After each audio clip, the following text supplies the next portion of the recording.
ನಮಸ್ಕಾರ ಕೃಷಿಕ ಮಿತ್ರರೇ, ಸ್ವಲ್ಪ ಲೇಟಾಗಿ ಬಂದೆ, ದಯವಿಟ್ಟು ಕ್ಷಮಿಸಿ. WWW ಅಂದರೆ ವಾರದ ಪ್ರತಿ ಬುಧವಾರದ ವೆಬಿನಾರ್, ವೀಕ್ಲಿ ವೆಡ್ನೆಸ್ಡೇ ವೆಬಿನಾರ್ ಅಂತ ಏನು ಹೇಳ್ತೀವಲ್ಲ, ಅದರ ಈ ದಿನದ ಒಂದು ಸಂಚಿಕೆಗೆ ನಿಮಗೆಲ್ಲ ಸ್ವಾಗತ. ನಾವು ಇವತ್ತು ಆಯ್ಕೊಂಡಿರ್ತಕ್ಕಂಥ ವಿಷಯ ಹಸಿರೆಲೆ ಗೊಬ್ಬರದ ಅವಕಾಶಗಳು ಅಥವಾ ಸಾಧ್ಯತೆಗಳು. ಈ ವೆಬಿನಾರ್ನ ಮೂಲ ಉದ್ದೇಶನೇ ನ್ಯಾಚುರಲ್ ಫಾರ್ಮಿಂಗ್ ವೇ ಫಾರ್ವರ್ಡ್, ಅಂದರೆ ನೈಸರ್ಗಿಕ ಕೃಷಿ ಮುಂದಿನ ಹಾದಿ, ಈ ಥರದಲ್ಲಿ ನಾವು ಮಾಡ್ತಾ ಇದ್ದೀವಿ. ಈಗ ನಾವು ಈ ನೈಸರ್ಗಿಕ ಕೃಷಿನಲ್ಲಿ ಸಾಕಷ್ಟು ವಿಧಿಗಳನ್ನು ಗಮನಿಸಿದ್ದೀವಿ. ಇವತ್ತಿನ ಒಂದು ಸಂಚಿಕೆಯಲ್ಲಿ ನಾವು ಈ ಹಸಿರೆಲೆ ಗೊಬ್ಬರದ ಬೆಳೆಗಳ ಬಗ್ಗೆ ಸ್ವಲ್ಪ ಮಾಹಿತಿ ಪಡ್ಕೊಳ್ಳೋಣ. ಎಲ್ರಿಗೂ ಈ ಒಂದು PDF ಫೈಲ್ ಕಳಿಸಿದ್ದೀನಿ, ಬಂದಿದೆ ಅಂತ ಕಾಣಿಸುತ್ತೆ, ನೋಡಿದ್ದೀರಾ. Welcome friends to our Wednesday weekly webinar, natural farming way ahead. That is our tagline for this series of webcast which we are doing. Today we will be discussing about green manuring plants or green manuring. How do we manage manuring with green manuring plants in our farm.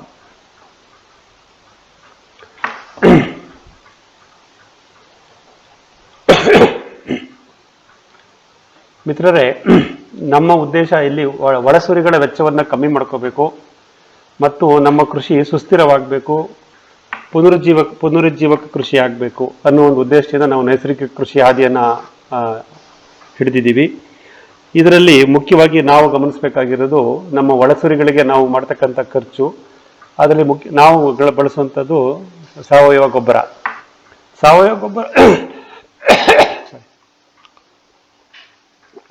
ಸಾವಯವ ಗೊಬ್ಬರವನ್ನು ಯಾವ ರೀತಿ ನಾವು ತಯಾರು ಮಾಡ್ಕೊತೀವಿ, ಹೇಗೆ ನಮ್ಮ ಮಣ್ಣಿಗೆ ಶಕ್ತಿ ತುಂಬುತ್ತೀವಿ ಅನ್ನೋದನ್ನು ಗಮನಿಸ್ತಾ ಹೋಗೋಣ. Friends, today we discuss about green manuring. How do we create green manuring biomass in our farm and how do we use that biomass decompose it into an organic manure called green manuring. Green manure means which is the manure prepared by plant residues. And we look at that in detail. Before that, we will understand what is the health of the soil. When I say our farmland or our soil is healthy, so what are the parameters? We should look at it. The soil organic carbon, which is also referred to as humus in many of the documents, should be rich, should be healthy. As you know, our country's average organic carbon is about 0.3 to 0.5, and for a healthy soil it should be at least 1.0 to 2.0. So we have to ensure that our organic carbon level in the soil should increase from its present level. The healthy soil should have very good organic carbon, and it should also have a good density and diversity of beneficiary microbes, that we call it as microbial biome. So that is another characteristics of the soil. ಮಿತ್ರರೇ, ನಮ್ಮ ಮಣ್ಣು ಆರೋಗ್ಯಕರವಾಗಿದೆ, ಸಸ್ಯಗಳ ಬೆಳವಣಿಗೆಗೆ ಸಹಾಯಕವಾಗಿದೆ ಅನ್ನೋದನ್ನು ಹೆಂಗೆ ಗುರುತಿಸ್ತೀವಿ ಅಂದರೆ, ಒಂದು ಮಣ್ಣಿಲಿರ್ತಕ್ಕಂಥ ಸಾವಯವ ಇಂಗಾಲ ಹೇಗಿರುತ್ತೆ ಅನ್ನೋದನ್ನು ಗಮನಿಸ್ತೀವಿ, ಮತ್ತು ಮಣ್ಣಿನ ಆ ಸೂಕ್ಷ್ಮ ಜೀವಿಗಳು ಯಾವ ರೀತಿ ಇದ್ದಾವೆ, ಯಾವ ರೀತಿ ವಿವಿಧ ಸೂಕ್ಷ್ಮ ಜೀವಿಗಳು ಮಣ್ಣಿನಲ್ಲಿವೆ, ಅದ್ರ ಬಗ್ಗೆನೂ ನಾವು ಗಮನಿಸಬೇಕಾಗತ್ತೆ. ಸೊ ನಮ್ಮ ಮಣ್ಣಿನ ಆರೋಗ್ಯದ ಬಗ್ಗೆ ನಾವು ಮಾತಾಡಬೇಕಾದ್ರೆ ಸಾವಯವ ಇಂಗಾಲ ಅಥವಾ ಸಸ್ಯ ಪೋಷಕಾಂಶಗಳ ಒಂದು ಗುಣಮಟ್ಟ ಮತ್ತು ಅದನ್ನು ಸಸ್ಯದ ಬೇರುಗಳಿಗೆ ಹಿಡಿದುಕೊಳ್ಳತಕ್ಕಂಥ ಸೂಕ್ಷ್ಮ ಜೀವಿಗಳ ಒಂದು ಒಡನಾಟ ಅಥವಾ ಒಂದು ಸಂಖ್ಯೆ ನಮ್ಮ ಮಣ್ಣಿನಲ್ಲಿ ಎಷ್ಟಿದೆ ಅದನ್ನು ನೋಡಬೇಕಾಗತ್ತೆ. The healthy soil will have lot of aeration and moisture for the microbes to perform. ಸಾಕಷ್ಟು ಗಾಳಿ ಆಡುವಿಕೆ ಮತ್ತು ಮುಚ್ಚಿಗೆಯನ್ನು ಇರೋದ್ರಿಂದ ಮಣ್ಣು ಜೀವಿಗಳು ಮತ್ತು ಸೂಕ್ಷ್ಮ ಜೀವಿಗಳು ತಮ್ಮ ಕಾರ್ಯವನ್ನು ನಿರ್ವಹಿಸುತ್ತವೆ. ಹಾಗಾಗಿ ನಮ್ಮ ಮಣ್ಣು ಆರೋಗ್ಯವಾಗಿರುತ್ತೆ ಅಂತ ಹೇಳ್ಬೋದು. So moisture management is one of the important thing. The moisture is not required for the plants, it is required for the microbes to communicate with the roots of the plants. ನಾವು ಮಣ್ಣಿನಲ್ಲಿ ತೇವಾಂಶವನ್ನು ಕಾಪಾಡ್ತೀವಿ. ನಮ್ಮ ನೀರಾವರಿ ವ್ಯವಸ್ಥೆ ಏನಕ್ಕೆ ಬೇಕಂದರೆ ಮಣ್ಣಿನಲ್ಲಿ ತೇವಾಂಶ ಕಾಪಾಡಲಿಕ್ಕೆ. ಮಣ್ಣಿನಲ್ಲಿ ತೇವಾಂಶ ಏನಕ್ಕೆ ಕಾಪಾಡ್ತೀವಿ ಅಂತಂದರೆ ತಮ್ಮ ಕಾರ್ಯಚಟುವಟಿಕೆಯನ್ನು ನಿರ್ವಹಿಸಲಿಕ್ಕೆ ಮತ್ತು ಸಸ್ಯಗಳ ಬೇರುಗಳ ಸಮೂಹದೊಡನೆ ನಮ್ಮ ಸೂಕ್ಷ್ಮ ಜೀವಿಗಳು ತಮ್ಮ ಕಾರ್ಯವನ್ನು ನಿರ್ವಹಿಸ್ತೇವೆ. ಅದಕ್ಕೆ ತೇವಾಂಶದ ಅವಶ್ಯಕತೆ ಇದೆ. How do we prepare the health of the soil? That is by applying organic manure How do you prepare the organic manure? By using plants and animal residues which will be generated within our farm and recycled back into the soil. ಗುಣಮಟ್ಟದ ಸಾವಯವ ಗೊಬ್ಬರವನ್ನು ಬಳಸೋದ್ರಿಂದ ನಮ್ಮ ಮಣ್ಣಿನ ಆರೋಗ್ಯವನ್ನು ಕಾಪಾಡ್ಕೋಬಹುದು, ನಮ್ಮ ಮಣ್ಣು ಆರೋಗ್ಯವಾಗಿದೆ ಅಂತ ಹೇಳ್ಬೋದು. ಗುಣಮಟ್ಟದ ಸಾವಯವ ಗೊಬ್ಬರ ಅಂದರೆ ಏನು? ಸಾವಯವ ಗೊಬ್ಬರದಲ್ಲಿ ಯಾವ ರೀತಿ ವಿಧಗಳಿವೆ ಅಂತಂದರೆ, ಸಸ್ಯ ಮತ್ತು ಪ್ರಾಣಿಗಳ ಒಂದು ತ್ಯಾಜ್ಯವನ್ನು ನಾವು ನಿರ್ವಹಣೆ ಮಾಡೋದ್ರಿಂದ ಉತ್ಕೃಷ್ಟವಾದಂತಹ ಗುಣಮಟ್ಟದ ಸಾವಯವ ಗೊಬ್ಬರವನ್ನು ತಯಾರಿಸಿ ಬಳಕೆ ಮಾಡ್ತೀವಿ. ಇದರಿಂದ ನಮ್ಮ ಮಣ್ಣಿನ ಆರೋಗ್ಯವು ಸುಧಾರಿಸುತ್ತೆ ಅನ್ನೋದನ್ನು ನಾವು ಗಮನಿಸ್ಬೋದು. In this week, we focus more on green manure or a plant residues based manuring rather than animal residues based manuring. ಈ ದಿನದ ನಮ್ಮ ವೆಬ್ ಸರಣಿಯಲ್ಲಿ ಸಂಚಿಕೆಯಲ್ಲಿ ನಾವು ಹಸಿರೆಲೆ ತ್ಯಾಜ್ಯಗಳಿಂದ ಆದಂಥ ಹಸಿರೆಲೆ ಗೊಬ್ಬರ, ಸಸ್ಯ ತ್ಯಾಜ್ಯಗಳಿಂದ ಆದ ಹಸಿರೆಲೆ ಗೊಬ್ಬರ, ಇದರ ಬಗ್ಗೆ ನಾವು ಮಾಹಿತಿ ಪಡ್ಕೊಳ್ಳೋಣ. ಸಸ್ಯ ತ್ಯಾಜ್ಯಗಳನ್ನು, ಹಸಿರೆಲೆ ಗೊಬ್ಬರದ ಗಿಡಗಳನ್ನು ಎಲ್ಲೆಲ್ಲಿ ಬೆಳಿಬೋದು, ಹೇಗೆ ಬೆಳಿಬೋದು, ಅವುಗಳ ತ್ಯಾಜ್ಯವನ್ನು ಹೇಗೆ ನಾವು ಸಂಗ್ರಹಣೆ ಮಾಡಿ ಅದನ್ನು ಸಾವಯವ ಗೊಬ್ಬರವಾಗಿ ಪರಿವರ್ತಿಸಿ ನಮ್ಮ ಗಿಡಗಳಿಗೆ ಅಥವಾ ನಮ್ಮ ಮಣ್ಣಿಗೆ ಕೊಡ್ಬೋದು ಅನ್ನೋದನ್ನು ಇವತ್ತಿನ ವೆಬ್ಕಾಸ್ಟ್ನಲ್ಲಿ, ಇವತ್ತಿನ ಸರಣಿನಲ್ಲಿ ನೋಡ್ತಾ ಹೋಗೋಣ. As already told you, the manure can be prepared by using both animal residue and plant residues. So this applying back these residues back into the soil will help what is called nutrition recycle. The plants will absorb the nutrition from the soil and generate food for us and also create some residues. Animals also eat the plants and generate their own residues. The residues from the plants and animals will be recycled back, should be recycled back into the soil, such that the nutrition which is absorbed from the plants by the plants from the soil is returned back into the soil. This is called nutrition recycle. In order for this nutrition recycle, one has to look at available plant residues and animal residues and see to that it goes back to the soil.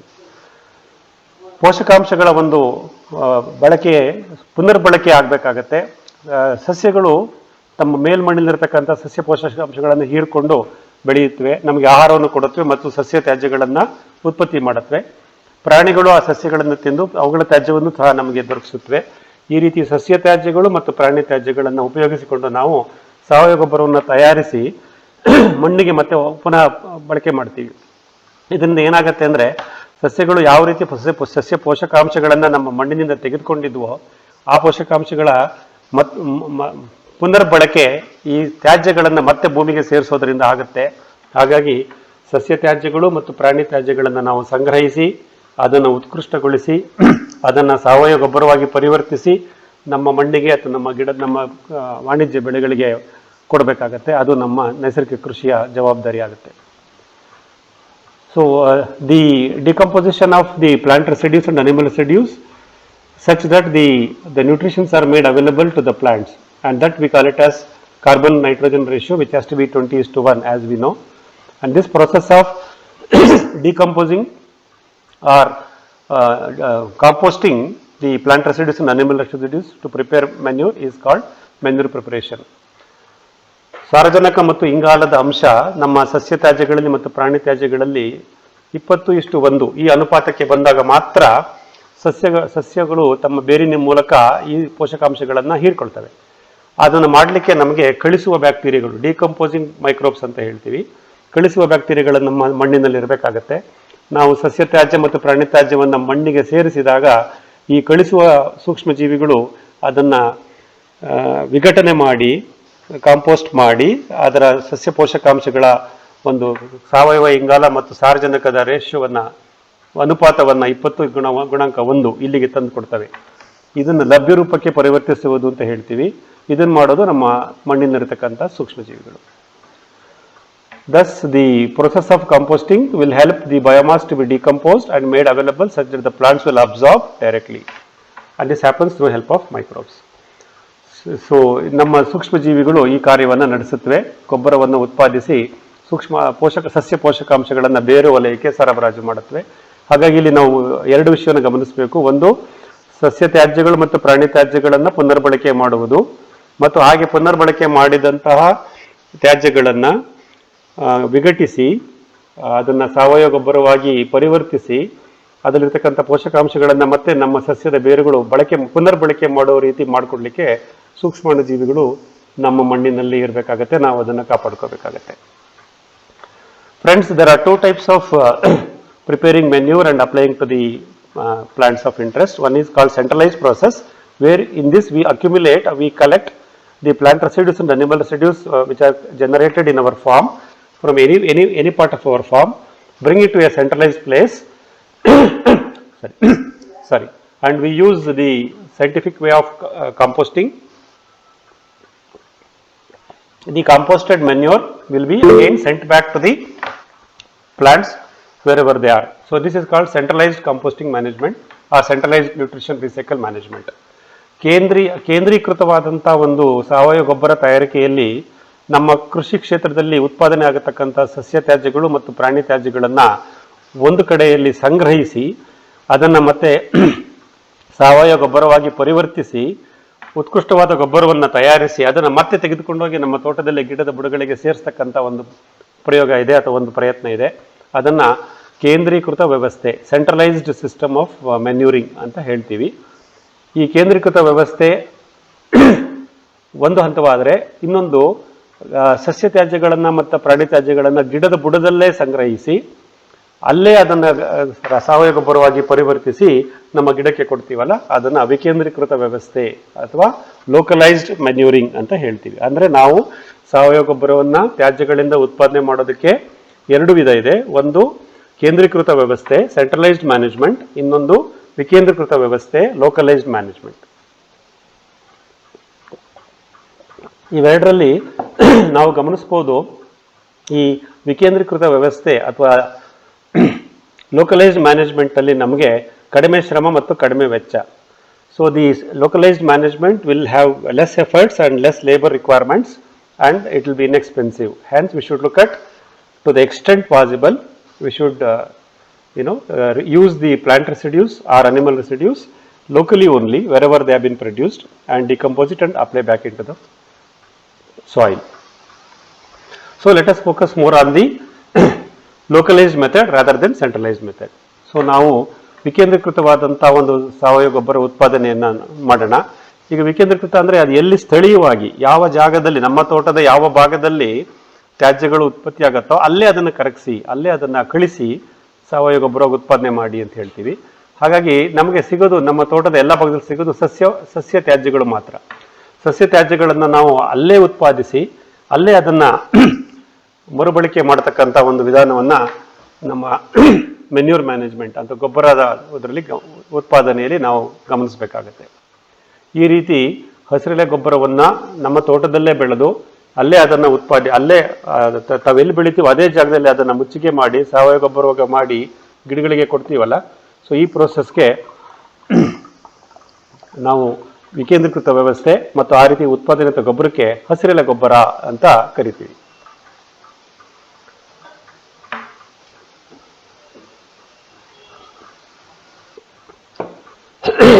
ಹಾಗಾದರೆ ನಮ್ಮ ಮಣ್ಣಿನ ಆರೋಗ್ಯವನ್ನು ಕಾಪಾಡಲಿಕ್ಕೆ, ಮಣ್ಣಿನಲ್ಲಿ ಸಸ್ಯ ಪೋಷಕಾಂಶಗಳನ್ನು ಜಾಸ್ತಿ ಮಾಡಲಿಕ್ಕೆ ನಾವೇನು ಮಾಡಬೇಕಾಗತ್ತೆ? ನಮ್ಮ ಸಹಜ ಆಯ್ಕೆ ಯಾವುದಾಗಬೇಕು ಅಂದರೆ ಅದು ಹಸಿರೆಲೆ ಗೊಬ್ಬರವನ್ನು ನಮ್ಮ ತೋಟದಲ್ಲಿ ನಾವೇ ಉತ್ಪಾದನೆ ಮಾಡಿ ಸ್ಥಳೀಯವಾಗಿ ವಿಕೇಂದ್ರೀಕೃತ ವ್ಯವಸ್ಥೆಯಲ್ಲಿ ಉತ್ಪಾದನೆ ಮಾಡಿ ನಮ್ಮ ಬೆಳೆಗೆ ಕೊಡ್ತಕ್ಕಂಥ ಒಂದು ಮಾರ್ಗವನ್ನು ನಾವು ಅನುಸರಿಸ್ಕೋಬೇಕಾಗತ್ತೆ. The economical and the efficient method of adding nutrition to the soil is by preparing what is called green manure. So what is green manure? Green manure is the process where which we collect the green biomass which is locally produced then and there only, which is decomposed on the basin of the plant or where it needs to be applied and made available to our commercial plants. This we call it as green manuring. So today we will discuss more about green manuring. ಹಸಿರೆಲೆ ಗೊಬ್ಬರವನ್ನು ಸ್ಥಳೀಯವಾಗಿ ಬೆಳೆಯಲಾದ ಸಸ್ಯ ದ್ರವ್ಯಗಳನ್ನು ಉಪಯೋಗಿಸಿ ಒಂದು ವಿಕೇಂದ್ರೀಕೃತ ವ್ಯವಸ್ಥೆಯಲ್ಲಿ ನಮ್ಮ ಗಿಡದ ಬುಡಗಳಿಗೆ ಸೇರಿಸ್ತಾ ಹೋಗ್ತೀವಿ. All the biomass which is created in our farm, that's called plant residues, will have their own carbon nitrogen ratio. So we have to look at those kind of plant material or the plant biomass which will have excellent carbon nitrogen ratio or good contribution of carbon and nitrogen, and select those kind of green manure plants, grow them in our farm, harvest them for their biomass, decompose them locally, that is on the basin of the plant itself, and ensure the nutrition get recycled. ನಾವು ಹಸಿರೆಲೆ ಗೊಬ್ಬರದ ಗಿಡಗಳನ್ನು ನಮ್ಮ ಕೃಷಿ ಕ್ಷೇತ್ರದಲ್ಲಿ ಆಯ್ಕೆ ಮಾಡುವಾಗ ಅವುಗಳಿಂದ ದೊರಕಬಹುದಾದಂತಹ ಮುಚ್ಚಿಗೆ ಪದಾರ್ಥ ಅಂತ ಹೇಳ್ತೀವಿ, ಬಯೋಮಾಸ್ ಅಂತಲೂ ಹೇಳ್ತೀವಿ, ಸಾವಯವ ದ್ರವ್ಯ ಅಂತ ಹೇಳ್ತೀವಿ. ಈ ಸಾವಯವ ದ್ರವ್ಯದಲ್ಲಿ ಇಂಗಾಲ ಮತ್ತು ಸಾರಜನಕದ ಅನುಪಾತ ಹೇಗಿದೆ ಅಂತ ಗಮನಿಸಬೇಕು. ಯಾವುದರಲ್ಲಿ ಇಂಗಾಲ ಮತ್ತು ಸಾರಜನಕದ ಅನುಪಾತ 1:20 ಇಂಗಾಲ ಮತ್ತು 1 ಸಾರಜನಕ ಈ ಹಂತಕ್ಕೆ ಸುಲಭವಾಗಿ ಪರಿವರ್ತಿಸಲಿಕ್ಕೆ ಸಾಧ್ಯವೋ ಅಂಥ ರೀತಿಯ ಒಂದು ಹಸಿರೆಲೆ ಗೊಬ್ಬರದ ಗಿಡಗಳನ್ನು ನಮ್ಮ ತೋಟದಲ್ಲಿ ಬೆಳೆದು ಆ ಹಸಿರೆಲೆ ಗೊಬ್ಬರವನ್ನು ಮುಚ್ಚಿಗೆ ಮಾಡಿ ಸಾವಯವ ಗೊಬ್ಬರವಾಗಿ ಪರಿವರ್ತಿಸಿಕೊಳ್ಳೋದು ಮುಖ್ಯವಾಗುತ್ತೆ. ಈ ಹಸಿರೆಲೆ ಗೊಬ್ಬರದ ಸಸ್ಯಗಳು ಯಾವಪ್ಪ ಅಂದರೆ ಅವು ವರ್ಷ ಪೂರ್ತಿ ನಮ್ಮ ತೋಟದಲ್ಲಿರುತ್ತವೆ ಅಥವಾ ಅವುಗಳ ಜೀವಿತಾವಧಿಯಲ್ಲಿ ಸಾಕಷ್ಟು ಸಸ್ಯ ತ್ಯಾಜ್ಯವನ್ನು ಬಯೋಮಾಸ್ ಅದನ್ನು ಸೃಷ್ಟಿ ಮಾಡಿ ನಮಗೆ ದೊರಕಿಸ್ತವೆ. We have to ensure the green manure plants are in such a way that they produce continuous perennial biomass for mulching, which will be used for decomposing and green manure preparation. As I already said, these green manuring plants will help the nutrition replacement cycle. Will help in nutrition replacement cycle.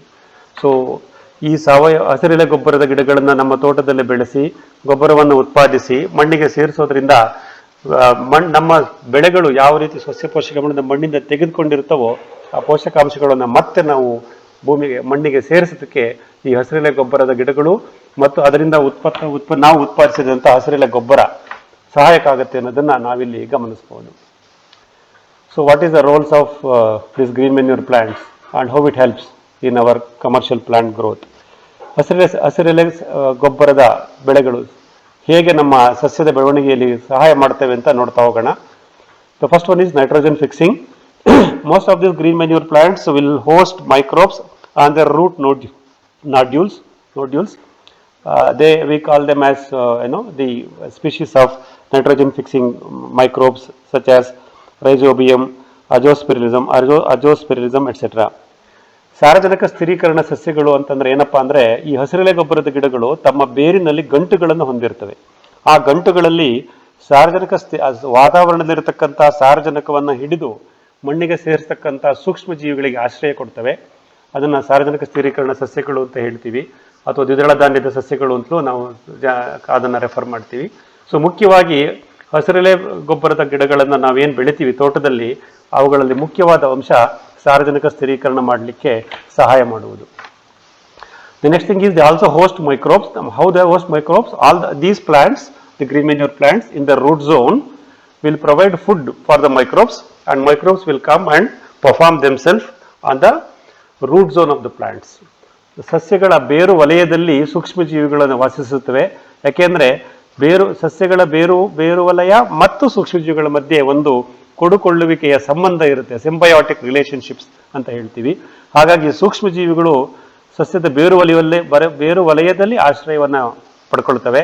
ಹಾಗಾಗಿ ನಾವು ಈ ಹಸಿರೆಲೆ ಗೊಬ್ಬರದ ಗಿಡಗಳನ್ನು ಸಾಕಷ್ಟು ನಮ್ಮ ಕೃಷಿ ಭೂಮಿಯಲ್ಲಿ ಬೆಳೆದಾಗ ಸೂಕ್ಷ್ಮಜೀವಿಗಳಿಗೆ ಅದರ ಬೇರು ವಲಯದಲ್ಲಿ ಆಶ್ರಯವನ್ನು ಮತ್ತು ಆಹಾರವನ್ನು ಕೊಟ್ಟಂತೆ ಆಗುತ್ತದೆ.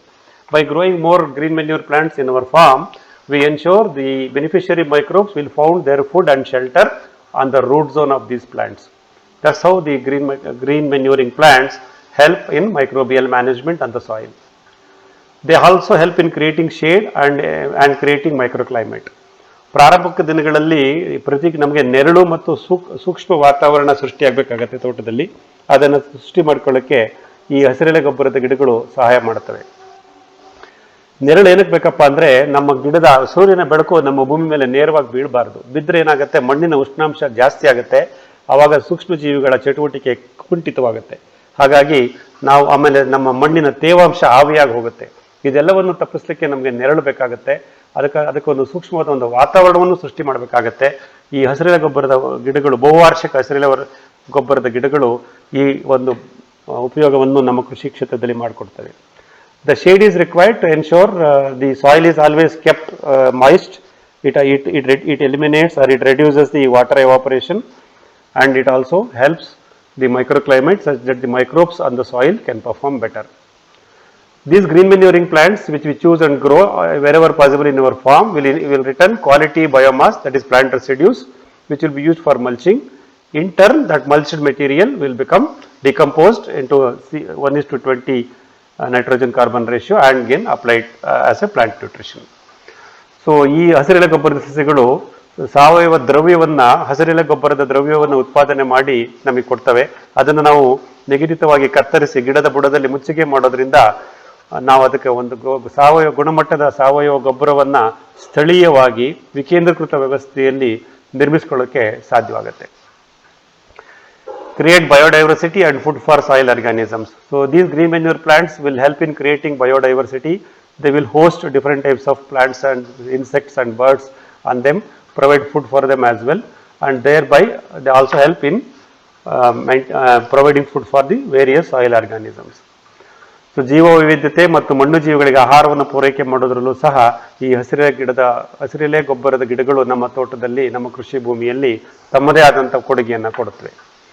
So types of green manure crops. ಆದರೆ ಯಾವ ರೀತಿ ಬೆಳೆಗಳನ್ನು ನಾವು ಹಸಿರೆಲೆ ಗೊಬ್ಬರದ ಬೆಳೆಗಳು ಅಂತ ಕರೀಬಹುದು, ಅಥವಾ ಅವುಗಳನ್ನು ನಮ್ಮ ತೋಟದಲ್ಲಿ ಅಥವಾ ನಮ್ಮ ಕೃಷಿ ಭೂಮಿಯಲ್ಲಿ ಅಳವಡಿಸ್ಕೋಬಹುದು ಅಂತ ನೋಡ್ತಾ ಹೋಗೋಣ.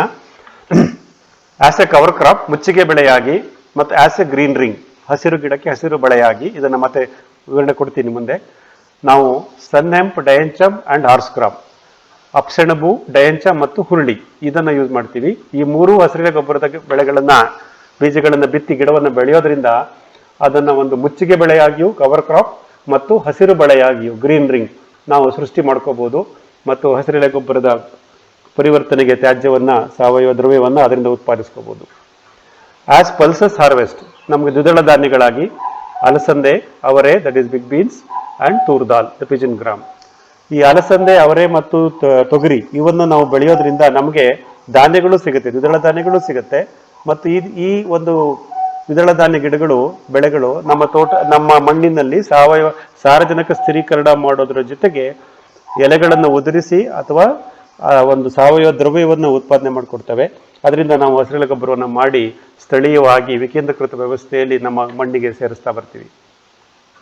As companion species plants, Gliricidia, Susbania, Grandiflora, Erythrina, Moringa, etc. So ಸಂಗಾತಿ ಗಿಡಗಳಾಗಿ ನಾವು ಈ ಗ್ಲಿರಿಸಿಡಿಯಾ, ಮತ್ತೆ ಅಗಸೆ, ಮತ್ತೆ ಹಾಲವಾಣ, ನುಗ್ಗೆಕಾಯಿ ಗಿಡ, ತೊಗರಿ ಇವೆಲ್ಲನೂ ಬೆಳೀತಾ ಹೋಗ್ತೀವಿ. ಈ ಸಂಗಾತಿ ಸಸ್ಯಗಳು ಸಹ ನಮ್ಮ ಮುಖ್ಯ ಬೆಳೆಯನ್ನು ಕಾಪಾಡೋದ್ರ ಜೊತೆಗೆ ಹಸಿರೆಲೆ ಗೊಬ್ಬರದ ದ್ರವ್ಯವನ್ನು ಉತ್ಪಾದಿಸಲು ಸಹಾಯ ಮಾಡುತ್ತವೆ ಮತ್ತು ಸಾರ್ವಜನಿಕ ಸ್ಥಿರೀಕರಣ ಮಾಡಿ ಕೊಡುತ್ತವೆ. ಇದರ ಬಗ್ಗೆ ನಾವು ಸಾಕಷ್ಟು ಗಮನಿಸಿದ್ದೀವಿ, ನೋಡ್ತಾ ಇರ್ತೀವಿ. ಹಾಗಾಗಿ ಇದು ಒಂದು ರೀತಿಯ ಹಸಿರೆಲೆ ಗೊಬ್ಬರದ ಗಿಡಗಳನ್ನು ಜೋಡಿಸುವಂತ ಒಂದು ಮಾರ್ಗವಾಗಿರುತ್ತೆ. As a timber value plants, plus we can also chop them and mulch it, because mulching is critical for green manure preparation. We will grow certain timber value plants, TVPs, such as Meliadibia, Subabul, etc.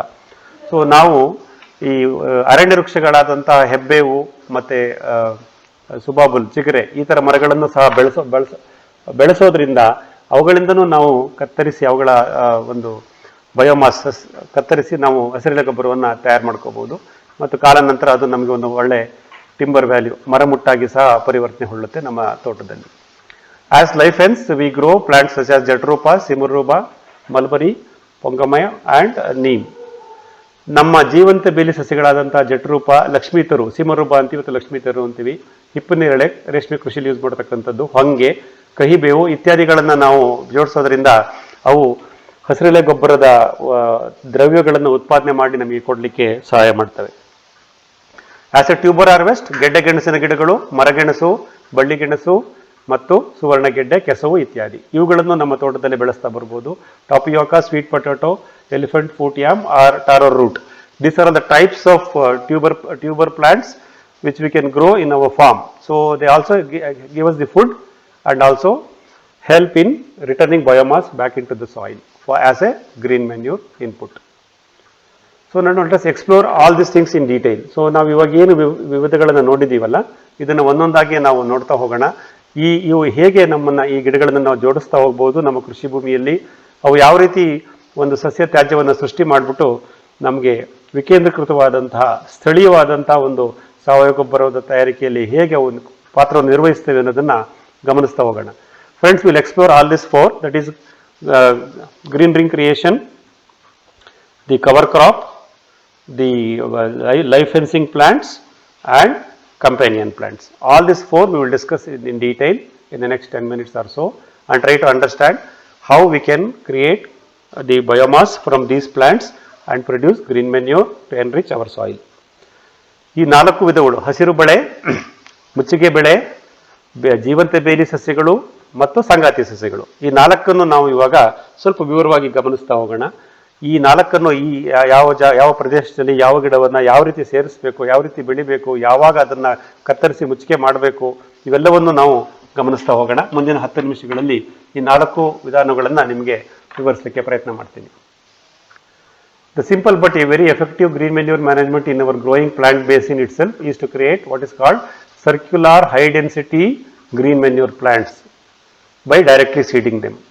ನಮ್ಮ ಮುಖ್ಯ ಬೆಳೆಯ ವಾಣಿಜ್ಯ ಬೆಳೆಯ ಗುಣಿಯ ಸುತ್ತಲೂ ಹಸಿರೆಲೆ ಗೊಬ್ಬರದ ಗಿಡಗಳ ಬೀಜವನ್ನು ಒಂದು ಬಳೆಯ ಆಕಾರದಲ್ಲಿ, ವೃತ್ತಾಕಾರದಲ್ಲಿ ಬಿತ್ತನೆ ಮಾಡಿ ಆ ಗಿಡಗಳನ್ನು, ಹಸಿರೆಲೆ ಗೊಬ್ಬರದ ಗಿಡಗಳನ್ನು ಬೆಳೆದು ನೇರವಾಗಿ ಬೀಜ ಬಿತ್ತನೆ ಮಾಡೋ ತನಕ ಬಿತ್ತನೆ ಮಾಡುವ ಮುಖಾಂತರ ಬೆಳೆದು ಅವುಗಳನ್ನು ಮತ್ತೆ ಪುನಃ ನಾವು ಮಣ್ಣಿಗೆ ಸೇರಿಸ್ತೀವಲ್ಲ, ಇದಕ್ಕೆ ಹಸಿರು ಗಿಡಕ್ಕೆ ಹಸಿರು ಬಳೆ ಅಥವಾ ಹಸಿರು ಬಳೆಯ ಸೃಷ್ಟಿ ಅಂತ ಹೇಳ್ತೀವಿ. This is known as green ring for A green plant. So the seeds we use to create this green ring around our basin of the plant is Sunnem, Dayancha and Arscarum. ಅಪ್ಸೆಣಬು, ಡಯಂಚ ಮತ್ತು ಹುರುಳಿ ಇವುಗಳನ್ನು ಉಪಯೋಗಿಸಿಕೊಂಡು ನಾವು ಈ ಹಸಿರು ಬಳೆಯನ್ನು ನಿರ್ಮಾಣ ಮಾಡೋಣ.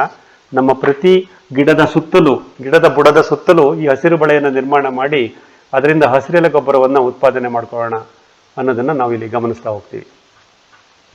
ಹಾಗಾದರೆ ಇದು ಎಷ್ಟು ಅಂತರದಲ್ಲಿ ಮಾಡಬೇಕು ಮತ್ತು ಯಾವ ರೇಷಿಯೋದಲ್ಲಿ ನಾವು ಅಪ್ಸೆಣಬು, ಡಯಂಚ ಮತ್ತು ಹುರುಳಿಯನ್ನು ತಗೋಬೇಕು ಅನ್ನೋದಿಲ್ಲಿ ಬರೆದಿದ್ದೀನಿ. ಸುಮಾರು 4 kgಯಷ್ಟು ಅಪ್ಸೆಣಬು, 3 kgಯಷ್ಟು ಡಯಂಚ, 1 kgಯಷ್ಟು ಹುರುಳಿ, 4:3:1.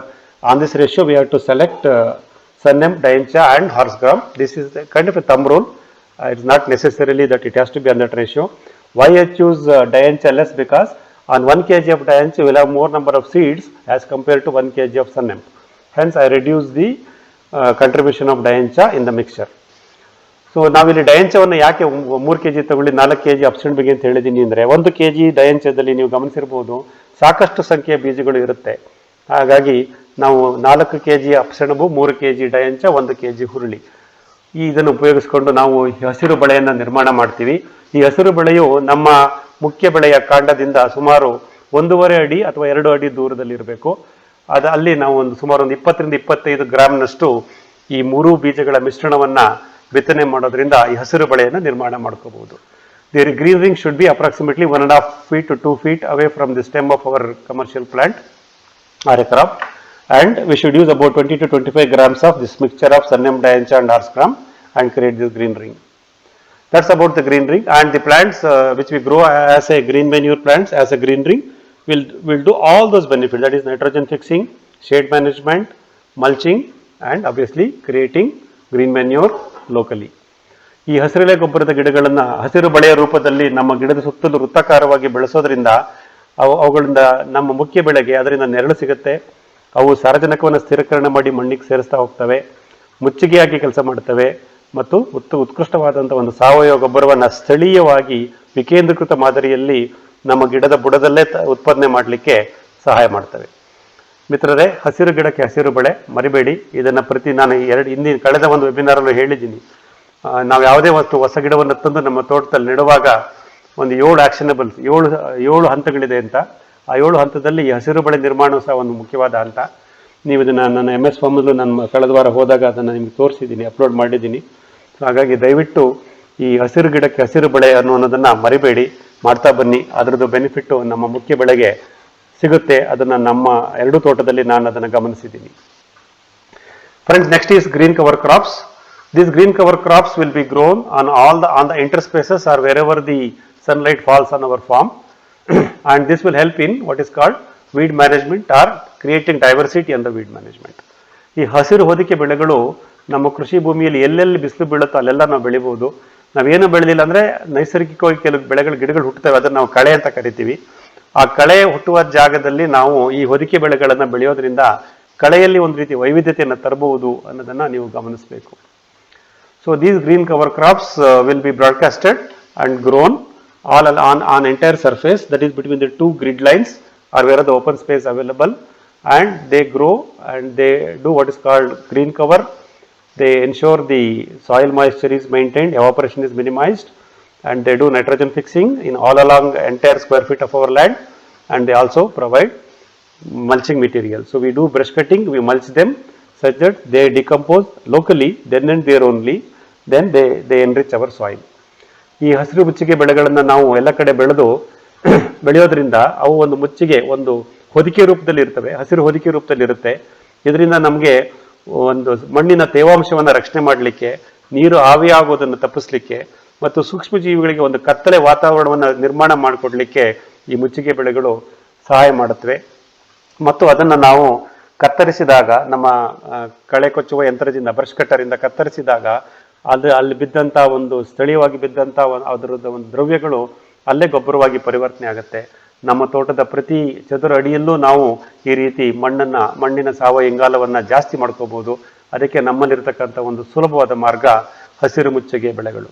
The green cover crops can be mulched using brush cutter, and they will help in enhancing the organic carbon of our soil at every square feet of our soil.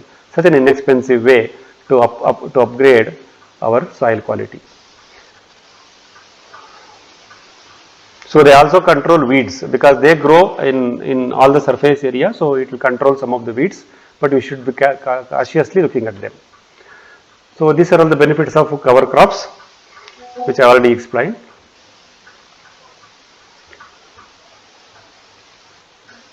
So what we have to ensure that these cover crops should not dominate and then stop the growth of natural weeds, because we also need natural plants or weeds to be grown in our farm. ಈ ಹಸಿರು ಮುಚ್ಚಿಗೆ ಬೆಳೆಗಳು ವಿಪರೀತ ನಮ್ಮ ತೋಟ ಪೂರ್ತಿ ಅದೇ ಆವರಿಸ್ಕೊಂಡ್ಬಿಟ್ಟು ಕಳೆ ವೈವಿಧ್ಯತೆಯನ್ನ ನಾಶ ಮಾಡೋ ರೀತಿ ನಾವು ನೋಡ್ಕೋಬೇಕಾಗುತ್ತೆ. ಉದಾಹರಣೆಗೆ ನಾನು ಒಂದ್ಸಲ ವೆಲ್ವೆಟ್ ಬೀನ್ಸ್ ಹಾಕಿದ್ದೆ, ತೋಟ ತುಂಬ ಹಬ್ಕೊಂಡ್ಬಿಟ್ಟಿತ್ತು. ಬೇರೆ ಯಾವ ಕಳೆನ ಬೆಳಿಲಿಕ್ಕೂ, ಬೇರೆ ಯಾವುದೇ ದ್ವಿದಳ ಧಾನ್ಯ ಗಿಡದ ಬೆಳೆಯೋಕ್ಕೂ ಬಿಡ್ತಾ ಇರಲಿಲ್ಲ. ಕೊನೆಗೆ ನಾನು ಅದನ್ನು 5-6 ತಿಂಗಳಿಗೆ ಕಳೆ ಹೊಡೆ ಮಿಷನಿಂದ ಕತ್ತರಿಸಿದ್ದಾಯಿತು. ಹಾಗಾಗಿ ನಾನು ಹೇಳ್ತೀನಿ, ಈ ವೆಲ್ವೆಟ್ ಬೀನ್ಸ್ ಅನ್ನೋದನ್ನು ನಾವು ಹಸಿರು ಮುಚ್ಚಿಗೆ ಬೆಳೆಯಾಗಿ ಉಪಯೋಗಿಸುವಾಗ ಸ್ವಲ್ಪ ನಾವು ಕೇರ್ಫುಲ್ ಆಗಿರಬೇಕು ಅಥವಾ ಗಮನಿಸ್ತಾ ಇರಬೇಕು ಅನ್ನೋದನ್ನ ನನ್ನ ಅನುಭವಕ್ಕೆ ಬಂದಿದೆ, ನಿಮ್ಗೆ ಹೇಳಕ್ಕೆ ಇಷ್ಟಪಡ್ತೀನಿ. So what are the types of green cover crops we can grow in our farm as per the season? We can grow them. We can grow Sannam and Diancha and along with horse crop whenever we want, whenever there is soil moisture or we have an irrigation system to maintain soil moisture with help of Winkler or sprinkler system. One can grow Sannam and Diancha anytime and every time. ಅಪ್ಸೆಣಬು ಮತ್ತು ಡಯಾಂಚ ಬೀಜಗಳು ಮತ್ತು ಹುರುಳಿ ಬೀಜವನ್ನು ಮಿಶ್ರಣ ಮಾಡಿ ನಾವು ಹೊದಿಕೆ ಬೆಳೆಯಾಗಿ, ಮಣ್ಣಿನ ಮುಚ್ಚಿಗೆ ಬೆಳೆಯಾಗಿ ಬೆಳೀತಾ ಹೋಗ್ಬೋದು, ಹುರುಳಿ ಬೆಳಿಬೋದು. ಆಮೇಲೆ ಈ ಸಿಹಿಗೆಣಸಿನ ಬಳ್ಳಿಗಳು, ಸ್ವೀಟ್ ಪೊಟ್ಯಾಟೊ ಅಂತ ಹೇಳ್ತೀವಿ, ಅದನ್ನು ನಾಟಿ ಮಾಡೋದ್ರಿಂದ ಅದು ಕವರ್ ಕ್ರಾಪ್ ಆಗಿ ಮುಚ್ಚಿಗೆಯಾಗಿ ಬೆಳೀತಾ ಹೋಗುತ್ತೆ. ನಸುಗುನ್ನಿ ಅಥವಾ ವೆಲ್ವೆಟ್ ಬೀನ್ಸ್ ಅಂತ ಕನ್ನಡದಲ್ಲಿ ನಸುಗುನ್ನಿ ಬೀಜ ಅಂತೀವಿ, ನಾನು ಆಲ್ರೆಡಿ ಅದ್ರ ಬಗ್ಗೆ ಹೇಳಿದ್ದೀನಿ. ಇದು ಸ್ವಲ್ಪ ಕೇರ್ಫುಲ್ ಆಗಿ ಇದನ್ನು ಉಪಯೋಗಿಸಿ. ಒಳ್ಳೆ ಗಿಡನೇ, ಬೇಗ ಬೆಳೆಯುತ್ತೆ, ಮುಚ್ಚಿಗೆ ಮಾಡಿಕೊಡುತ್ತೆ, ಸಾರ್ವಜನಿಕ ಸ್ಥಿರೀಕರಣ ಮಾಡಿಕೊಡುತ್ತೆ, ಬಟ್ ಅದು ವೈವಿಧ್ಯತೆಯನ್ನು ನಾಶ ಮಾಡಿಬಿಡುತ್ತೆ. ಸ್ಟೈಲೋ ಹೆಮಾಟ ಅಂತೀವಿ, ಇದು ಹೊನ್ಗೊನೆ ಅಂತ ಜೊತೆಗೆ ಸೇರಿದಂಥ ಬೀಜ. ಇದನ್ನು ನಾವು ಮುಚ್ಚಿಗೆ ಬೆಳೆಯಾಗಿ ಉಪಯೋಗಿಸ್ಕೋಬೋದು. ನನ್ನ ತೋಟದಲ್ಲಿ ಇದು 3 ವರ್ಷ ನಾನು ಯೂಸ್ ಮಾಡ್ತಾ ಇದ್ದೀನಿ. ಅದು ನಾನು ಬ್ರಷ್ ಕಟ್ರೆ ಹೊಡೆದಷ್ಟು ಅದ್ರ ಬೀಜ ಭೂಮಿಲೇ ಇರುತ್ತೆ ಅನ್ಸುತ್ತೆ, ಮತ್ತೆ ಹುಟ್ಟುತ್ತಾ ಇರುತ್ತೆ. ಯಾವಾಗಲಾದ್ರೂ ಚಳಿಗಾಲದಲ್ಲೋ ಬೇಸಿಗೆ ಕಾಲದಲ್ಲೋ 3 ತಿಂಗಳು ಬಿಟ್ಬಿಟ್ರೆ ಸಾಕಷ್ಟು ಬೀಜವನ್ನು ಉತ್ಪಾದನೆ ಮಾಡಿ ಭೂಮಿಗೆ ಸೇರಿಸ್ಕೊಂಡಿರುತ್ತೆ. ಮಳೆ ಬಂದ ತಕ್ಷಣ ಮತ್ತೆ ಹುಟ್ಟಕ್ಕೆ ಶುರುವಾಗುತ್ತೆ. ಈ ಸ್ಟೈಲೋ ಹೆಮಾಟ ಒಂದು ಹೊನ್ನಗೊನೆ ಜೊತೆಗೆ ಸೇರಿದ ಬೀಜ, ಅದನ್ನು ನಾವು ನಮ್ಮ ತೋಟದಲ್ಲಿ ಹೊದಿಕೆ ಬೆಳೆಯಾಗಿ ಬೆಳಿಬೋದು. The stylo hamata is once you broadcast and allow it to grow and create it seeds, it will hold the seeds on the soil surface. You don't have to broadcast seeds every time. So it is very good cover crop which I am growing in our Namane Tota in Aluru Taluku, Hassan district. Next one is the hedge lucens. This can also be another cover crop. This will expand.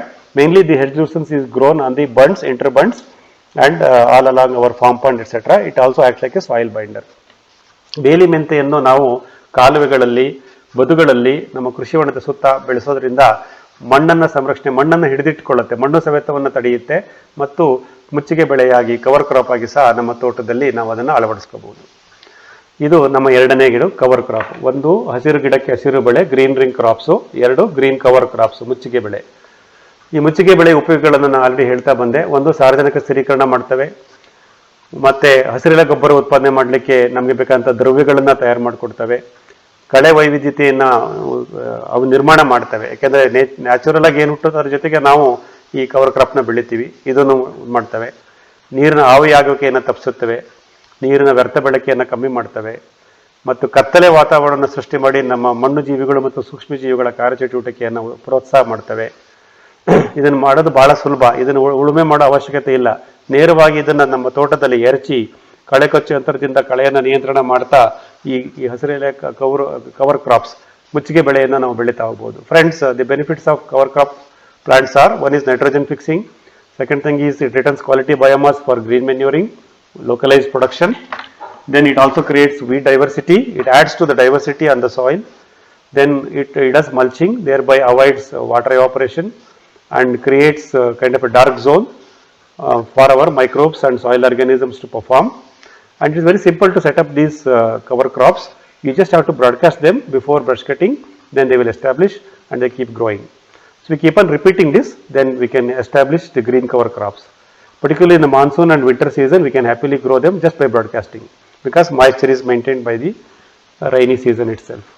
ಮಳೆಗಾಲದಲ್ಲಿ ಮತ್ತು ಚಳಿಗಾಲದಲ್ಲಿ ನಾವು ಈ ಮುಚ್ಚಿಗೆ ಬೆಳೆ ಬೀಜಗಳನ್ನು ಎರಚಿ ಕಳೆ ಕೊಚ್ಚುವ ಯಂತ್ರದಿಂದ ಕಳೆ ಹೊಡೆದು ಕಳೆಯನ್ನು ನಿಯಂತ್ರಣ ಮಾಡ್ಕೊತಾ ಬಂದರೆ ಮುಚ್ಚಿಗೆ ಬೆಳೆಗಳನ್ನು ನಾವು ಸುಲಭವಾಗಿ ಕಡಿಮೆ ಶ್ರಮದಲ್ಲಿ ಕಡಿಮೆ ವೆಚ್ಚದಲ್ಲಿ ಬೆಳೀತಾ ಹೋಗ್ಬೋದು.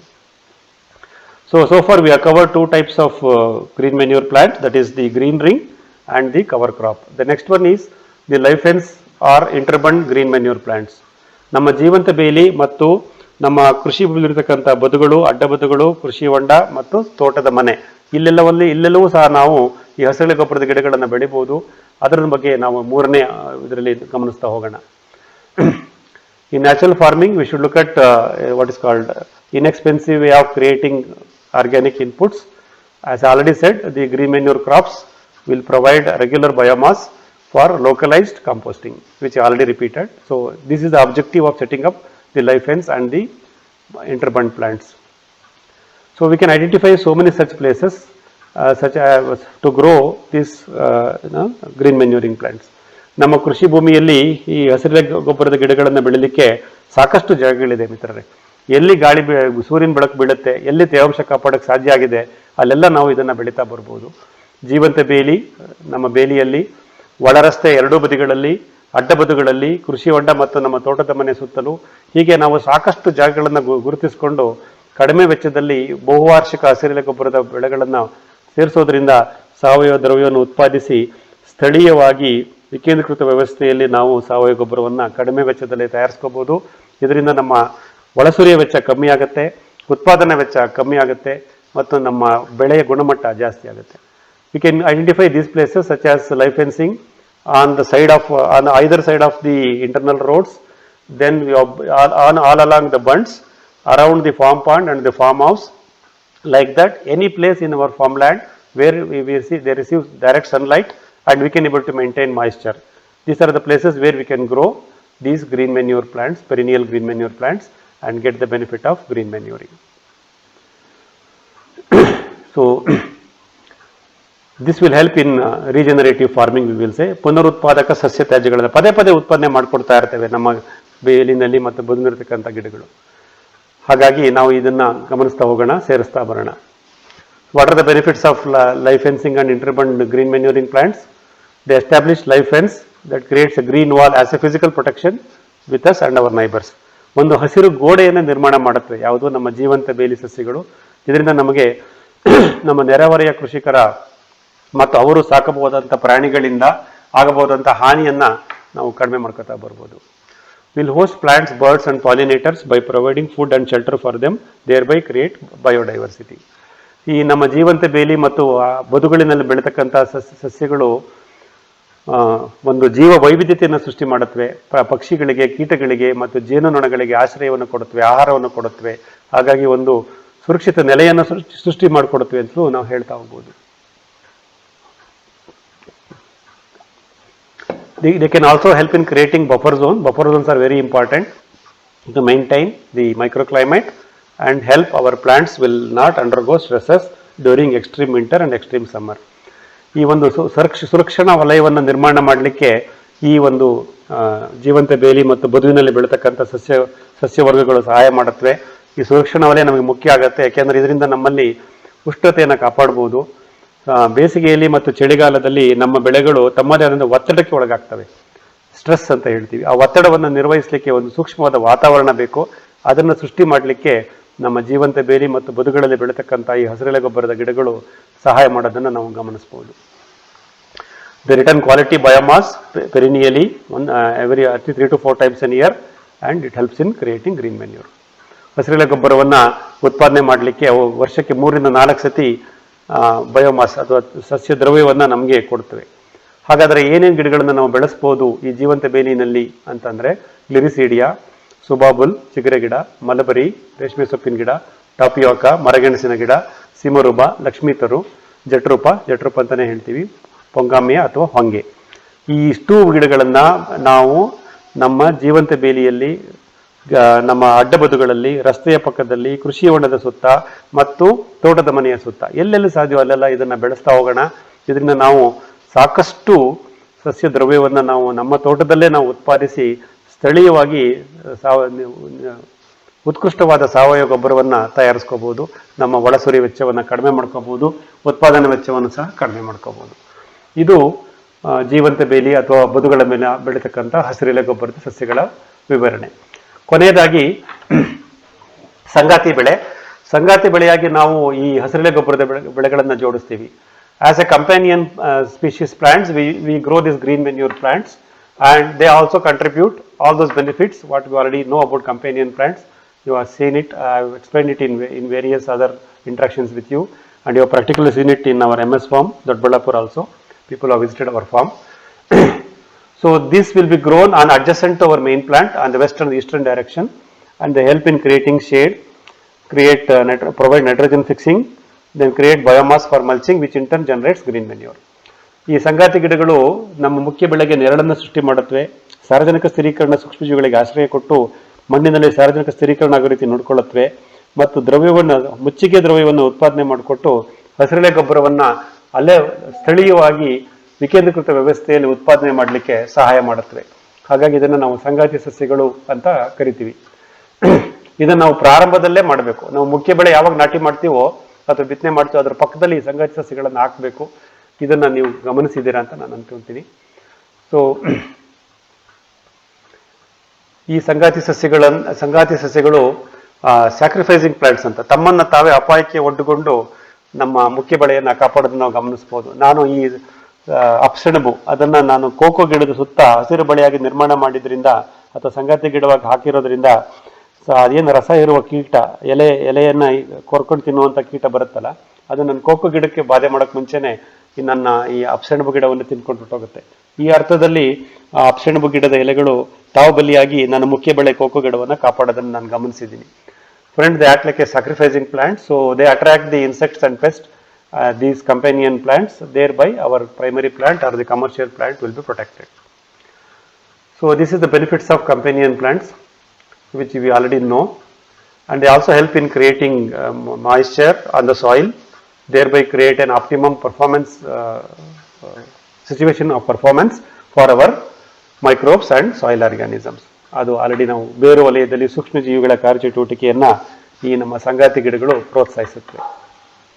So which are the crops we grow as a companion species plant that you already know I believe. One is gliricidia, erythrina, sesbania grandiflora, moringa, tapioca, simarouba, mulberry and perennial turdal, etc. These are all the things I am growing in both my farms. Gliricidia, halvada, agase, ನುಗ್ಗೆ, ಮರಗೆಣಸು, ಲಕ್ಷ್ಮೀತರು ಅಥವಾ ಸಿಮರುಬ, ಆಮೇಲೆ ನಮ್ಮ ಹಿಪ್ಪನೇರಳೆ ಅಥವಾ mulberry ಮತ್ತು ಬಹುವಾರ್ಷಿಕ ತೊಗರಿ, ಇದಷ್ಟು ನಾನು ನನ್ನ 2 ಕೃಷಿ ಕ್ಷೇತ್ರದಲ್ಲಿ ಬೆಳೆಸ್ತಾ ಇದ್ದೀನಿ, ಸಂಗಾತಿ ಸಸ್ಯವಾಗಿ ಅಥವಾ ಮುಚ್ಚಿಗೆ ಬೆಳೆಯಾಗಿ. ಇದೆಲ್ಲವನ್ನು ನಾವು ಬೆಳೆಸ್ತಾ ಹೋಗೋಣ. ನಮ್ಮ ತೋಟದಲ್ಲಿ ಇವುಗಳದೇ ಒಂದು ವೈವಿಧ್ಯತೆಯನ್ನು ಸೃಷ್ಟಿಯಾಗ್ಬಿಡುತ್ತೆ. ಹಾಗಾಗಿ ನಮ್ಮ ಹಸಿರೆಲೆ ಗೊಬ್ಬರದ ಉತ್ಪಾದನೆ ಕಡಿಮೆ ವೆಚ್ಚದಲ್ಲಿ ಸ್ಥಳೀಯವಾಗಿ ಆಗಲಿಕ್ಕೆ ಈ ಸಂಗಾತಿ ಸಸ್ಯಗಳು ಸಹಾಯ ಮಾಡ್ತವೆ ಅನ್ನೋದನ್ನು ನಾವು ಗಮನಿಸ್ತಾ ಹೋಗ್ಬೋದು. ಮಿತ್ರರೇ, ಹಸಿರೆಲೆ ಗೊಬ್ಬರದ ಮಹಿಮೆ ಬಹಳ ಅಪಾರ.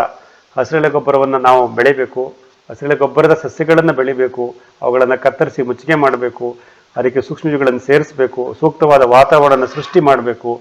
ನಂತರ ನಾವು ಕಡಿಮೆ ವೆಚ್ಚದಲ್ಲಿ ಸ್ಥಳೀಯವಾಗಿ ವಿಕೇಂದ್ರೀಕೃತವಾಗಿ ಯಾವುದೇ ರೀತಿಯ ವೆಚ್ಚ ಮತ್ತು ಕೃಷಿ ಕಾರ್ಮಿಕರ ಅವಶ್ಯಕತೆ ಇಲ್ಲದೆ ನಮ್ಮ ಮಣ್ಣಿಗೆ ನಾವು ಶಕ್ತಿಯನ್ನು ತುಂಬುತ್ತಾ ಬರ್ಬೋದು. ಹಾಗಾಗಿ ದಯವಿಟ್ಟು ಈ ಹಸಿರೆಲೆ ಗೊಬ್ಬರದ ಬಗ್ಗೆ ಸಾಕಷ್ಟು ಗಮನ ಕೊಡ್ತೀರಾ ಅಂತ ನಾನು ಅನ್ಕೊತೀನಿ. Friends, growing green manure contributing plants, biomass for green manuring, these green manure plants growing in our farm is very important.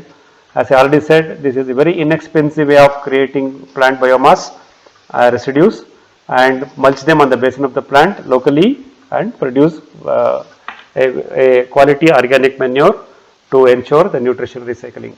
So hence we should always focus on these green manure plants. They are inexpensive, easy to grow, can be grown at various stages, at various positions of in our farm, and it is easy for us, just we have to chop and drop them, and then such that rest the nature will take care. ಹಸಿರೆಲೆ ಗೊಬ್ಬರದ ತಯಾರಿಕೆಯಲ್ಲಿ ತೇವಾಂಶ ಮತ್ತು ಸೂಕ್ಷ್ಮಜೀವಿಗಳು ಬಹಳ ಪ್ರಮುಖ ಪಾತ್ರ ವಹಿಸುತ್ತವೆ. ನಾವು ಬರೀ ಹಸಿರೆಲೆ ಗೊಬ್ಬರದ ಗಿಡಗಳನ್ನು ಬೆಳೆಸಿದ್ರೆ ಸಾಕಾಗಲ್ಲ, ಅದನ್ನು ಎಲ್ಲಿ ನಾವು ಕತ್ತರಿಸಿ ಮುಚ್ಚಿಕೆ ಮಾಡ್ತೀವಿ ಅಲ್ಲಿ ತೇವಾಂಶ ಇರಬೇಕು. ಆ ಗಿಡಗಳು ಬೆಳಿಲಿಕ್ಕೂ ತೇವಾಂಶ ಇರಬೇಕು. ಆ ಗಿಡಗಳು ತಮ್ಮ ಬೇರು ವಲಯದಲ್ಲಿ ಸಾರಜನಕ ಸ್ಥಿರೀಕರಣ ಮಾಡಿಕೊಡ್ತವೆ, ಅದಕ್ಕೂ ತೇವಾಂಶ ಇರಬೇಕು. ಯಾಕೆಂದರೆ ತೇವಾಂಶ ಇದ್ದರೆ ಮಾತ್ರ ಸೂಕ್ಷ್ಮಜೀವಿಗಳು ಕೆಲಸ ಮಾಡ್ತವೆ. ಸೊ ನೈಸರ್ಗಿಕ ಕೃಷಿಕನಾಗಿ ನನ್ನ ಜವಾಬ್ದಾರಿ ಏನು? ನಾನು ಹಸಿರೆಲೆ ಗಿಡದ ಗೊಬ್ಬರಗಳನ್ನು ಬೆಳಿಬೇಕು, ಕತ್ತರಿಸಿ ಮುಚ್ಚಿಕೆ ಮಾಡಬೇಕು, ನನ್ನ ತೋಟದ ಪ್ರತಿ ಚದುರ ಅಡಿನಲ್ಲೂ ತೇವಾಂಶ ಕಾಪಾಡಬೇಕು, ಮತ್ತು ನನ್ನ ತೋಟದಲ್ಲಿರ್ತಕ್ಕಂಥ ಸೂಕ್ಷ್ಮಜೀವಿಗಳು ಕಾರ್ಯಚಟುವಟಿಕೆ ಮಾಡಲಿಕ್ಕೆ ಪ್ರೋತ್ಸಾಹ ಮಾಡಿಕೊಡ್ಬೇಕು. ಅಥವಾ ಸೂಕ್ಷ್ಮಜೀವಿಗಳ ಸಂಖ್ಯೆ ಕಡಿಮೆ ಆಗಿದೆ ಅಂತ ನನಗನ್ಸಿದ್ರೆ ಅವಾಗವಾಗ ಸೂಕ್ಷ್ಮಜೀವಿಗಳ ದ್ರಾವಣವನ್ನು ಉತ್ಪಾದನೆ ಮಾಡಿ ತಯಾರಿಸಿ ನನ್ನ ಮಣ್ಣಿಗೆ ಸೇರಿಸ್ತಾ ಬರಬೇಕು. Hour role as A natural farmer is only this: grow as much as green manure crops, maintain moisture, chop and drop them for mulching, create a conducive environment for the microbes to decompose or digest this, and create a quality organic manure and feed to our roots of the plants, commercial plants.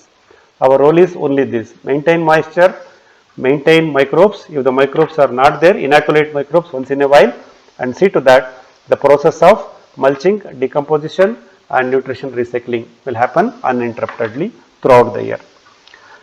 ಈ ಹಸಿರೆಲೆ ಗೊಬ್ಬರ ದ್ರವ್ಯಗಳನ್ನು ಉತ್ಪಾದಿಸಿ ಅವುಗಳನ್ನು ಸಂಪೂರ್ಣವಾಗಿ ವಿಭಜಿಸಲಿಕ್ಕೆ ನಮ್ಮ ಸೂಕ್ಷ್ಮಜೀವಿಗಳು ಕೆಲಸ ಮಾಡ್ತವೆ. ಸೂಕ್ಷ್ಮಜೀವಿಗಳು ಬಹಳ ಮುಖ್ಯ. So moisture, climate and performing microbes are 3 important things that we can create by growing this green manure crops, maintaining moisture and inoculating microbes as and when it is required. This is very important. We have to focus on this. So in summary, so what we have to do, the inexpensive and effective and efficient way of adding adding organic manure to our soil is by growing green manure contributing plants, mulch them and create organic manure locally. ಆದ್ದರಿಂದ ಸತತವಾಗಿ ತೇವಾಂಶ ನಿರ್ವಹಣೆ ಮಾಡಿ, ಉಪಕಾರಿ ಸೂಕ್ಷ್ಮಜೀವಿಗಳನ್ನು ಪೋಷಣೆ ಮಾಡಿ, ನೈಸರ್ಗಿಕ ಕೃಷಿಯಲ್ಲಿ ಕಡಿಮೆ ವೆಚ್ಚದಲ್ಲಿ ಹಸಿರೆಲೆ ಗೊಬ್ಬರವನ್ನು ವಿಕೇಂದ್ರೀಕೃತವಾಗಿ ಸ್ಥಳೀಯವಾಗಿ ತಯಾರಿಸಿಕೊಳ್ಳುವುದರಿಂದ ನಮ್ಮ ಉತ್ಪಾದನಾ ವೆಚ್ಚ ಕಮ್ಮಿ ಆಗುತ್ತೆ ಅನ್ನೋದನ್ನು ನೀವು ಗಮನಿಸಬಹುದು. Friends, last few points, we'll close it another 4 minutes, 9:30. So we'll close it now. So now let us try to get answer for this question. I wish I'll going to unmute you now. After a few minutes you can take this question and answer it again. Does growing green manure biomass plants with frequent mulching for local manure preparation can help reduce our input purchase cost? You have to answer this, yes or no. Okay, make your answer. So ಇಲ್ಲಿ ನಾವು ಹಸಿರೆಲೆ ಗೊಬ್ಬರದ ಗಿಡಗಳನ್ನು ಬೆಳೆದು ಅವುಗಳಲ್ಲಿ ಸಸ್ಯ ತ್ಯಾಜ್ಯವನ್ನು ಉತ್ಪಾದನೆ ಮಾಡಿ ಅದನ್ನು ನಮ್ಮ ಗಿಡದ ಬುಡದಲ್ಲೇ ಮುಚ್ಚಿಗೆ ಮಾಡಿ ಅದು ಅಲ್ಲೇ ಒಂದು ಉತ್ಕೃಷ್ಟವಾದ ಗೊಬ್ಬರವಾಗಿ ತಯಾರಾಗಿ ನಮ್ಮ ಸಸ್ಯ ಪೋಷಕಾಂಶಗಳ ಪುನರ್ಬಳಕೆ ಮಾಡಿಕೊಳ್ಳೋದ್ರಿಂದ ನಮ್ಮ ಉತ್ಪಾದನಾ ವೆಚ್ಚ ಕಡಿಮೆ ಆಗುತ್ತಾ? ಇದು ಬಹಳ ಮುಖ್ಯವಾದ ಪ್ರಶ್ನೆ. ಇದಕ್ಕೆ ನಾವು ಉತ್ತರವನ್ನು ಕಂಡುಹಿಡ್ಕೋಬೇಕಾಗಿದೆ. ಖಂಡಿತ ಕಡಿಮೆ ಆಗುತ್ತೆ, ನಾವು ಅದನ್ನು ಮಾಡಬೇಕಾಗಿದೆ. Is the growing these green manure plants either as a green ring or as a cover crop or as a companion plant or as a live fence? By growing these green manure plants in our farm, are we creating biodiversity? Are we helping the pollinators, the birds and other animals to come into our farm? Yes, the answer is yes. So by just taking this initiative of growing green manure plants, we achieve this biodiversity. ಈ ಹಸಿರೆಲೆ ಗೊಬ್ಬರದ ಗಿಡಗಳನ್ನು ನಾವು ಎಲ್ಲ ಕಡೆ ಬೆಳೆಯೋದ್ರಿಂದ ಸಾಧ್ಯವಾದಷ್ಟು ಬೆಳೆಯೋದ್ರಿಂದ ಒಂದು ಜೀವ ವೈವಿಧ್ಯತೆಯನ್ನು ನಾವು ಸೃಷ್ಟಿ ಮಾಡಬಹುದು. ಇದರಿಂದ ನಮ್ಮ ನೈಸರ್ಗಿಕ ಕೃಷಿಯ ಒಂದು ಸಮತೋಲನವನ್ನು ನಾವು ಕಾಪಾಡ್ಕೋಬಹುದು ಅನ್ನೋದನ್ನು ನಾವು ಇಲ್ಲಿ ಗಮನಿಸಬಹುದು. Is establishing many such green manure plants cost effective as most of them are perennial with frequent harvest for biomass? ಈ ಹಸಿರೆಲೆ ಗೊಬ್ಬರದ ಗಿಡಗಳು ಬಹುವಾರ್ಷಿಕವಾಗಿದ್ದು ವರ್ಷಕ್ಕೆ 3-4 ಸತಿ ನನಗೆ ಸಾವಯವ ದ್ರವ್ಯವನ್ನು ಕೊಡ್ತಾ ಇದ್ರೆ ಅದರಿಂದ ನಾನು ಉತ್ಕೃಷ್ಟವಾದ ಸಾವಯವ ಗೊಬ್ಬರವನ್ನು ಸ್ಥಳೀಯವಾಗಿ ತಯಾರು ಮಾಡ್ಕೊಳ್ಳೋದ್ರಿಂದ ಅದು ನನಗೆ ಉಪಯೋಗವಾಗಬಹುದೇ? ಅದು ನನ್ನ ಉತ್ಪಾದನಾ ವೆಚ್ಚ ಕಮ್ಮಿ ಮಾಡಬಹುದೇ? The answer is yes. Is the localised biomass mulching and decomposition will reduce input cost and labor as compared to centralized compost management. Already I have told you what is centralized compost management means. You will be collecting plant residues and animal residues in our farm, / you can buy them if you don't have in the initial stages, and decompose them in a central location, your what's earthworm yard or whatever, vermicompost yard, etc. Then take this manure back into your production area, your crop zone area. This is called centralized compost management. Whereas if you choose this green manuring based approach, it will be you chop it and mulch it then and there only. It will decompose and become organic manure then and there only. So, is the localized, decentralized is efficient, inexpensive, or centralized? So, the centralized always demands internal logistics cost and additional labor. So ವಿಕೇಂದ್ರೀಕೃತವಾಗಿ ನಾವು ಹಸಿರೆಲೆ ಗೊಬ್ಬರದ ಬೆಳೆಗಳನ್ನು ಬೆಳೆದು ಅಲ್ಲೇ ನಾವು ಸ್ಥಳೀಯವಾಗಿ ಗೊಬ್ಬರವನ್ನು ಉತ್ಪಾದನೆ ಮಾಡೋದ್ರಿಂದ ನಮ್ಮ ಉತ್ಪಾದನೆ ವೆಚ್ಚ ಕಮ್ಮಿ ಆಗುತ್ತೆ. ಕೇಂದ್ರೀಕೃತ ವ್ಯವಸ್ಥೆಯಲ್ಲಿ ನಮಗೆ ಒಳಗಡೆ ನಮ್ಮ ವೆಚ್ಚ, ಕೂಲಿ ಕಾರ್ಮಿಕರ ಅವಶ್ಯಕತೆ ಜಾಸ್ತಿ ಆಗುತ್ತೆ. ಒಳಸರಿಗಳನ್ನು ತಗೊಂಡ್ಬರ್ಬೇಕು, ಅದನ್ನು ಗೊಬ್ಬರವಾಗಿ ಪರಿವರ್ತನೆ ಮಾಡಬೇಕು, ಮತ್ತು ಗೊಬ್ಬರ ತಗೊಂಡೋಗಿ ಗಿಡದ ಬುಡಕ್ಕೆ ಹೊತ್ಕೊಂಡೋಗಿ ಹಾಕಬೇಕು. ಇದೆಲ್ಲ ಬೇಕಾ ಮಿತ್ರರೇ? ಹಾಗಾಗಿ ನಾವು ಸ್ಥಳೀಯವಾಗಿ ವಿಕೇಂದ್ರೀಕೃತವಾಗಿ ಅಲ್ಲೇ ಗೊಬ್ಬರವನ್ನು ಉತ್ಪಾದಿಸ್ಕೊಂಡು ಹೇಳ್ತಾ ಇದ್ದೆ. ನಿಮ್ಮ ತೋಟಕ್ಕೆ ಬೇಕಾದ ಗೊಬ್ಬರವನ್ನು ನಿಮ್ಮ ತೋಟದಲ್ಲೇ ಉಪಯೋಗಿಸ್ಕೊಳ್ಳಿ, ಮೊದಲನೇ ವಾಕ್ಯ. ಎರಡನೇ ವಾಕ್ಯ, ನಿಮ್ಮ ಗಿಡಕ್ಕೆ ಬೇಕಾದ ಗೊಬ್ಬರವನ್ನು ನಿಮ್ಮ ಗಿಡದ ಬುಡದಲ್ಲೇ ತಯಾರಿಸಿಕೊಳ್ಳಿ. ಮೋಸ್ಟ್ಲಿ ಇವತ್ತಿನ ವೆಬಿನಾರಲ್ಲಿ ನಿಮ್ಗೆ ಅದಕ್ಕೆ ಆನ್ಸರ್ ಸಿಕ್ಕಿದೆ ಅಂತ ಅನ್ಕೊಂತೀನಿ. I always keep telling, whatever the manure required, let us grow, produce our inputs for manure within our farm. Now the next part of sentence is, we should produce the manure on the basin of the plant itself. So ನಾವು ಯಾವಾಗ ನಮ್ಮ ಗಿಡದ ಬುಡದಲ್ಲೇ ನಾವು ಹಸಿರೆಲೆ ಗೊಬ್ಬರವನ್ನು ಬೆಳೆದು ಮುಚ್ಚಿಗೆ ಮಾಡಿ ಗೊಬ್ಬರ ತಯಾರಿಸ್ಕೊಳ್ತೀವೋ ಅಲ್ಲಿ ನಮ್ಮ ಉತ್ಪಾದನೆ ವೆಚ್ಚ ಕಮ್ಮಿ ಆಗ್ತಾ ಹೋಗುತ್ತೆ. So as you know, my framework of farming, zero chemical, zero tilling and zero livestock management. This zero livestock management has triggered me this thought. ನನ್ನಲ್ಲಿ ಪಶುಗಳು ಇಲ್ಲದೆ ಇರೋದ್ರಿಂದ, ನಾನು ಪಶುರಹಿತ ಕೃಷಿ, ಗೋರಹಿತ ಕೃಷಿ ಮಾಡ್ತಾ ಇರೋದ್ರಿಂದ ನನ್ನಲ್ಲಿ ಸಂಪನ್ಮೂಲಗಳು, ಪಶು ದ್ರವ್ಯಗಳು ಸಿಗಲ್ಲ. ನನಗೆ ಸಿಗೋದು ಬರೀ ಸಸ್ಯ ದ್ರವ್ಯಗಳು ಮಾತ್ರ, ಪ್ಲಾಂಟ್ ರೆಸಿಡ್ಯೂಸ್ ಓನ್ಲಿ. ಹಾಗಾಗಿ ಆ ಗ್ರೀನ್ ಮೆನ್ಯೂರ್ನ ಬೆಳೆದು ನಾನು ಅಲ್ಲೇ ವಿಕೇಂದ್ರೀಕೃತ ವ್ಯವಸ್ಥೆಯಲ್ಲಿ ಸ್ಥಳೀಯವಾಗಿ ನಾನು ಗೊಬ್ಬರವನ್ನು ಮಾಡ್ಕೋಬಹುದು ಅನ್ನೋದು ಒಂದು ಪರ್ಯಾಯ ವ್ಯವಸ್ಥೆಯನ್ನು ನಾನು ನಿರ್ಮಿಸ್ಕೊಳ್ಳೋಕೆ ಸಾಧ್ಯವಾಯಿತು. ಹಾಗಾಗಿ ದಯವಿಟ್ಟು ಯಾರಿಗೆ ಪಶುಪಾಲನೆ ಮಾಡಿ ಪ್ರಾಣಿಗಳನ್ನು ಸಾಕಿ ಅದರ ದ್ರವ್ಯಗಳನ್ನು ತಗೊಂಡು ಕೃಷಿ ಮಾಡಲಿಕ್ಕೆ ಸಾಧ್ಯ ಆಗುತ್ತೋ ಅವ್ರು ಮಾಡಿ. ಯಾರು ಮಾಡೋಕ್ಕಾಗಲಿಲ್ವೋ ತೊಂದರೆ ಇಲ್ಲ, ನಾವು ಪ್ರಾಣಿ ರಹಿತ ಗೋರಹಿತ ಕೃಷಿಯನ್ನೇ ಮುಂದುವರಿಸ್ಕೊಂಡು ಹೋಗೋಣ. ಎಲ್ಲೆಲ್ಲಿ ಸಾಧ್ಯವೋ ಅಲ್ಲೆಲ್ಲ ನಾವು ಹಸಿರೆಲೆ ಗೊಬ್ಬರದ ಗಿಡಗಳನ್ನು ಬೆಳೆಯೋಣ, ಅದನ್ನು ಅಲ್ಲೇ ಕತ್ತರಿಸಿ ಅಲ್ಲೇ ಮುಚ್ಚಿಗೆ ಮಾಡಿ ಅಲ್ಲೇ ಗೊಬ್ಬರವನ್ನು ತಯಾರು ಮಾಡ್ಕೊಳ್ಳೋಣ. ಹಾಗಾಗಿ ನಮ್ಮ ಉತ್ಪಾದನೆ ವೆಚ್ಚ ಕಮ್ಮಿ ಆಗುತ್ತೆ ಅನ್ನೋದನ್ನು ನಾವಿಲ್ಲಿ ಗಮನಿಸ್ಬೋದು. ಈ ಒಂದು ಕಾರಣದಿಂದನೇ ನಾನು ಹಸಿರೆಲೆ ಗೊಬ್ಬರದ ಬಗ್ಗೆ ಸಾಕಷ್ಟು ಪ್ರಯತ್ನವನ್ನು ಎರಡು ತೋಟದಲ್ಲಿ ಮಾಡಿದ್ದೀನಿ. ಅದರ ಫಲಿತಾಂಶ ಸಹ ನೀವು ನೋಡಿದ್ದೀರಾ ಮತ್ತು ನಾನು ಇಲ್ಲಿ ಹೇಳ್ತಾ ಹೋಗ್ತಾ ಇದ್ದೀನಿ. ಸೊ ಹಾಗಾದರೆ ಈ ಹಸಿರೆಲೆ ಗೊಬ್ಬರದ ಗಿಡಗಳನ್ನು ಬೆಳೆದು ಗೊಬ್ಬರವನ್ನು ಉತ್ಪಾದಿಸುವುದು ನಮ್ಮ ಗೋರಹಿತ ಕೃಷಿಯ ಒಂದು ಪರ್ಯಾಯ ಪದ್ಧತಿಗೆ ಪೂರಕವಾಗಬಹುದಲ್ಲವೇ? ಇದನ್ನು ನೀವು ಗಮನಿಸಬಹುದು. Can the green manure approach assure regenerative farming with self sustaining model? ನೋಡಿ, this is very important. It regenerates the plant nutrition back into the soil with a perennial mulching material and it helps in sustainability. ನಾವು ನೈಸರ್ಗಿಕ ಕೃಷಿನಲ್ಲಿ ಇವೆರಡನ್ನೂ ಗಮನಿಸ್ಕೋಬೇಕಾಗತ್ತೆ ಮಿತ್ರರೇ. ಒಂದು, ಸುಸ್ಥಿರವಾದ ಕೃಷಿ ಆಗಬೇಕು, ಹೊರಗಡೆಯಿಂದ ತಂದು ಹಾಕೋದು ಕಮ್ಮಿ ಮಾಡ್ಕೋಬೇಕು, ತನ್ನ ಕಾಲ ಮೇಲೆ ತಾನು ನಿಲ್ಲಬೇಕು, ನನ್ನ ಮಣ್ಣು ತನ್ನ ತಾನೇ ಅಭಿವೃದ್ಧಿ ಹೊಂದ್ತಾ ಹೋಗಬೇಕು, ಮತ್ತು ಇದು ಪುನರುತ್ಪಾದಕವಾಗಬೇಕು. ಅಂದರೆ ನಾನು ಬಳಸಿದ ಸಸ್ಯ ಪೋಷಕಾಂಶಗಳನ್ನು ಮತ್ತೆ ನಾನು ಮಣ್ಣಿಗೆ ಸೇರಿಸ್ತಾ ಬರಬೇಕು, ಕಡಿಮೆ ವೆಚ್ಚದಲ್ಲಿ, ಕಡಿಮೆ ಕೂಲಿ ಕಾರ್ಮಿಕರ ಅವಲಂಬನೆಯಿಂದ. ಇದಕ್ಕೆ ನಾವು ಪುನರುತ್ಪಾದಕ ಸಹಜ ಕೃಷಿ ಅಂತ ಹೇಳ್ತೀವಿ. ಇವೆರಡನ್ನೂ ನಾವು ಮಾಡಲಿಕ್ಕೆ ಈ ಹಸಿರೆಲೆ ಗೊಬ್ಬರದ ಬೆಳೆಗಳು ನಮಗೆ ಸಹಾಯ ಮಾಡುತ್ತವೆ ಅನ್ನೋದನ್ನು ಗಮನಿಸ್ಬೋದು. So this green manuring biomass based production will decrease our production cost? Yes, already I have answered how it will decrease our production cost. ಉತ್ಪಾದನಾ ವೆಚ್ಚ ಕಡಿಮೆ ಮಾಡಿಕೊಂಡು ನಮ್ಮ ಕೃಷಿಯನ್ನು ಲಾಭದಾಯಕ ಮಾಡ್ಕೋಬಹುದಲ್ವೇ? ಹಾಗಾಗಿ ಹಸಿರೆಲೆ ಗೊಬ್ಬರದ ಗಿಡಗಳನ್ನು ಬೆಳೆಸೋಣ, ಹಸಿರೆಲೆ ಗೊಬ್ಬರವನ್ನು ಮಾಡಿ ಸೇರಿಸೋಣ. ಫೈನಲಿ, ಎಷ್ಟು ಥರದ ಹಸಿರೆಲೆ ಗೊಬ್ಬರದ ಗಿಡಗಳನ್ನು ನಾವು ಬೆಳೆಸಿದಾಗ ಅವೇನು ಮಾಡುತ್ತವೆ, ವಾತಾವರಣದಲ್ಲಿರ್ತಕ್ಕಂಥ ಇಂಗಾಲವನ್ನು ಹಿಡಿದು ಮಣ್ಣಿನಲ್ಲಿ ಸ್ಥಿರೀಕರಿಸ್ತವೆ. ಹಾಗಾಗಿ ಇದೇನು ನಾವು ಒಂದು ಗ್ಲೋಬಲ್ ವಾರ್ಮಿಂಗ್ ಅಂತ ಹೇಳ್ತೀವಲ್ಲ, ಈ ಹವಾಮಾನದ ದುಷ್ಪರಿಣಾಮವನ್ನು ನಿಯಂತ್ರಣ ಮಾಡಲಿಕ್ಕೆ ಈ ಹಸಿರೆಲೆ ಗೊಬ್ಬರದ ಗಿಡಗಳು, ಅವು ಒಂದು ಸಸ್ಯಗಳೇ, ಅವು ಆಕಾಶದ ಇಂಗಾಲವನ್ನು ಹಿಡಿದು ಭೂಮಿಗೆ ಸೇರಿಸ್ತವೆ. ಹಾಗಾಗಿ ಈ mitigation of climate change, these green manure plants also helps in fixing atmospheric carbon back into the soil, thereby help us to mitigate the climate change. because we will be growing these green manure plants wherever possible, everywhere possible, and throughout the year. So more vegetation means better way of managing the climate change effects. So in summary, we have to go green, grow as much of green manure contributing plants in our farm to move towards our sustainable natural farming. ನಾವು ಹಸಿರೆಲೆ ಗೊಬ್ಬರದ ಗಿಡಗಳನ್ನು ಬೆಳೀತಾ ಹೋಗೋಣ, ನಮ್ಮ ತೋಟವನ್ನು ಹಸಿರಾಗಿ ಇಟ್ಕೊಳ್ಳೋಣ, ಎಲ್ಲ ಕಡೆಯೂ ಹಸಿರೇ ಇರಲಿ, ಹಸಿರೇ ನಮ್ಮ ನೈಸರ್ಗಿಕ ಕೃಷಿಯ ಉಸಿರಾಗಲಿ ಅಂತ ಹೇಳ್ತಾ ಈ ನೈಸರ್ಗಿಕ ಕೃಷಿ ಪದ್ಧತಿಯಲ್ಲಿ ಹಸಿರೆಲೆ ಗೊಬ್ಬರದ ಒಂದು ಬಳಕೆಯನ್ನು ನಾವು ಇಲ್ಲಿ ಗಮನಿಸಿದ್ದೀವಿ. ಸಾಕಷ್ಟು ವಿವರವಾಗಿ ನಾನು 22 ಪೇಜ್ ಆಗೋಗಿದ್ದೀನಿ, ಇಷ್ಟು ಡಾಕ್ಯುಮೆಂಟ್ಸ್ ಪ್ರಿಪೇರ್ ಮಾಡಿ ನಿಮಗೆ ಶೇರ್ ಮಾಡಿದ್ದೀನಿ. ಮೋಸ್ಟ್ಲಿ ಇದೆಲ್ಲವೂ ಕೆಲವು ಮಾಹಿತಿಗಳು ನಿಮ್ಗೆ ರಿಪೀಟ್ ಆಗಿರ್ಬೋದು, ಕೆಲವು ಮಾಹಿತಿಗಳು ಹೊಸದಾಗಿ ಬಂದಿರ್ಬೋದು. ಈಗ ನಿಮ್ಮ ಒಂದು ಈ ಒಂದು ಇದ್ರ ಬಗ್ಗೆ ನಿಮ್ಮ ಸಲಹೆಯನ್ನು ಕೊಡಿ.